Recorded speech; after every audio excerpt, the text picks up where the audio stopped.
रीवा जिले में संचालित सुपर स्पेशलिटी चिकित्सालय रीवा में मध्य प्रदेश के शासकीय चिकित्सालयों में सबसे पहले रोटाब्लेशन एवं कटिंग बैलून माध्यम से जटिल एंजियोप्लास्टी करने वाला इंस्टीट्यूट बन गया है।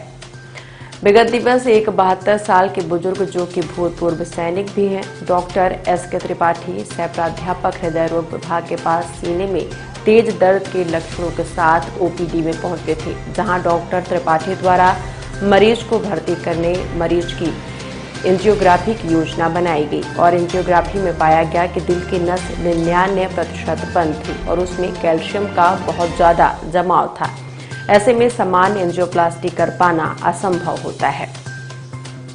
इन केसेस में कैल्शियम को रिमूव करने की एक स्पेशल पद्धति का प्रयोग किया जाता है, जिसे रोटाब्लेशन कहते हैं। मरीज का डॉक्टर त्रिपाठी एवं चिकित्सालय के प्रति यह विश्वास देखकर उनके द्वारा यह चैलेंज अपने ऊपर लिया गया एवं उनके द्वारा रोटाब्लेटर मशीन एवं कटिंग बैलून तकनीक से 3 घंटे के जटिल प्रोसीजर के बाद जो परिणाम निकल के आया वो उम्मीद से ज्यादा था।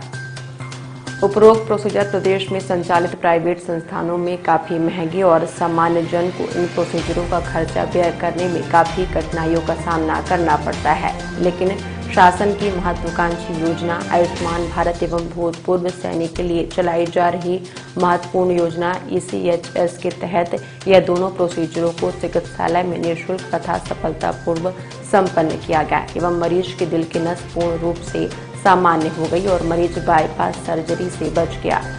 इसी दिन एक और आयुष्मानधारी मरीज की भी इसी तकनीक से जटिल एंजियोप्लास्टी डॉक्टर त्रिपाठी व उनके टीम के द्वारा की गई।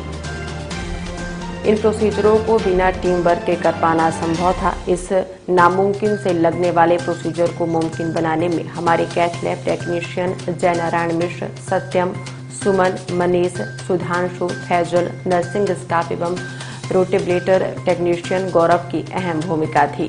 वहीं अधीक्षक सुपर स्पेशलिटी अस्पताल रीवा डॉक्टर अक्षय श्रीवास्तव द्वारा प्रथमतः यह उपरोक्त प्रोसीजर प्रदेश के प्रथम शासकीय चिकित्सालय में होने पर कार्डियोलॉजी विभाग को बधाई दी गई एवं उत्कृष्ट चिकित्सकीय सेवाएं प्रदान किए जाने के लिए प्रतिबद्धता जताई। स्पेशलिटी हॉस्पिटल में रोटेब्लेशन और बैलून के थ्रू कुछ सर्जरी हुई, क्या कैसे पूरी सर्जरी रहती है और कैसे ये पूरा मामला अभी तक इसमें किसके भी अंदर? जी बिल्कुल। बेसिकली हम लोग जो रूटीन एंजियोप्लास्टी करते हैं तो वो एक सिंपल सा प्रोसीजर होता है जिसमें ब्लॉकेज के पास हम बैलून ले जाके ब्लॉकेज को फुलाते हैं और उसके बाद बैलून हटा के उसमें स्टेंट इम्प्लांट कर देते हैं। एक सिंपल सा प्रोसीजर होता है जो जनरली हम लोग हार्ट अटैक के पेशेंट या हार्ट ब्लॉकेज के पेशेंट में करते हैं। तो अभी तक ऐसे ही प्रोसीजर करते आ रहे हैं। 6,000 के अराउंड प्रोसीजर अभी तक हो चुके हैं रीवा में, जो कि एक बड़ा नंबर है। प्रदेश का आई थिंक सबसे ज़्यादा प्रोसीजर करने वाला हॉस्पिटल है अपना। अभी हमारे पास ऐसी मशीन की व्यवस्था नहीं थी जो ऐसी आर्टरी को क्लीन कर पाए जिनमें कैल्शियम बहुत ज़्यादा जमा है, जो बहुत ज़्यादा अंदर से हार्ड हो चुके हैं। ब्लॉकेज ऐसे हैं जो बैलून से भी नहीं खुल रहे हैं। तो अगर बैलून से नहीं खुल रहे हैं ब्लॉकेज तो इसका मतलब उसकी एंजियोप्लास्टी की ही नहीं जा सकती है। ऐसे केसेस जनरली हम लोग दवाइयों पर रखते थे, लेकिन उनको पेशेंट को पेन होता था। कई बार उनको बड़े सेंटर में जाना पड़ता था रोटाब्लेटर मशीन और कटिंग बैलून का इस्तेमाल से एंजियोप्लास्टी करने के लिए। लेकिन कुछ दिन पहले ही हमारे पास रोटाब्लेटर मशीन और SDI बस उपलब्ध हो चुका है। तो उसकी मदद से अभी 2 दिन पहले ही एक भूतपूर्व सैनिक हैं जो बहुत ज़्यादा सीने में दर्द के साथ हमारे पास आए थे। एंजियोग्राफी करने पे उनकी जो आर्टरीज हैं वो 99% ब्लॉक थी, कैल्शियम बहुत ज़्यादा जमा हुआ था। तो ऐसे में रूटीन एंजियोप्लास्टी कर पाना संभव नहीं था। तो हमारे पास रोटाब्लेटर मशीन थी, तो उसकी मदद से हमने उस ब्लॉकेज को पहले कैल्शियम को हटाया। बेसिकली रोटाब्लेटर मशीन में एक बल्ब होता है जो करीब 1,80,000 या 1,90,000 पर मिनट की स्पीड से रोटेट करता है। तो इस इतने रोटेशन पर मिनट से जब वो चलता है और उसमें डायमंड चिप लगी होती हैं, माइक्रो चिप्स लगी होती हैं, वो ब्लॉकेज को पूरा क्लीन कर देती हैं। तो इस तरह से प्रोसीजर हम लोग कर पाए उसको क्लीन करके, और एंजियोप्लास्टी बहुत सफलतापूर्वक हो पाई।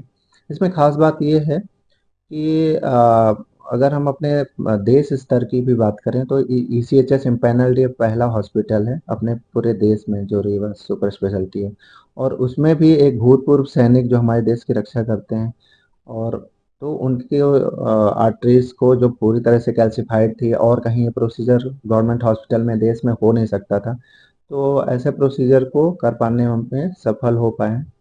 तो ये एक बड़ी बात थी अपने सिटी कितने के लोग लिए। की टीम थी सर, कितने समय लगा और कैसे क्या पूरी प्लानिंग की गई थी इसके पहले? जी बिल्कुल, प्लानिंग के लिए एंजियोग्राफी होना ज़रूरी है। पेशेंट जैसे कि बताया दर्द के साथ आए थे, एंजियोग्राफी की, एंजियोग्राफी में हमें ब्लॉकेज पता चला और ये पता चला कि कैल्शियम ज़्यादा है, हार्ड है आर्टरी। तो फिर प्लानिंग की गई। प्लानिंग में मैं डॉक्टर एस के त्रिपाठी और मेरी टीम में जो कैथ लैब टेक्नीशियंस हैं, जय नारायण मिश्र, सत्यम, सुमन, सुधांशु और मनीष, तो ये लोगों का महत्वपूर्ण योगदान रहा। साथ में नर्सिंग स्टाफ भी काफ़ी अहम रोल था। तो सारी टीम ने मिलके बहुत अच्छा योगदान दिया और प्रोसीजर बहुत ही सफलतापूर्वक किया जा सका।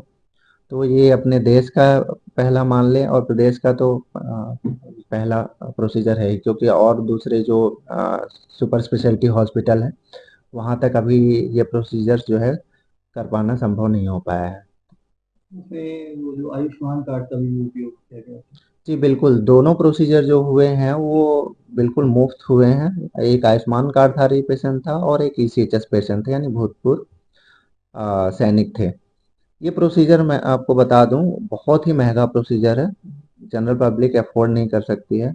प्राइवेट की अगर बात करें तो 3.5 से 4 लाख रुपए एक्स्ट्रा लगते हैं इस प्रोसीजर के। एंजियोप्लास्टी का चार्ज तो एक्स्ट्रा तो लगता ही है। तो ये मान लीजिए 5 to 6 लाख का प्रोसीजर होता है अकेले रोटा के माध्यम से प्लास्टी। तो ऐसा प्रोसीजर दो पेशेंट्स का हम लोगों ने सफलतापूर्वक और मुफ्त किया है।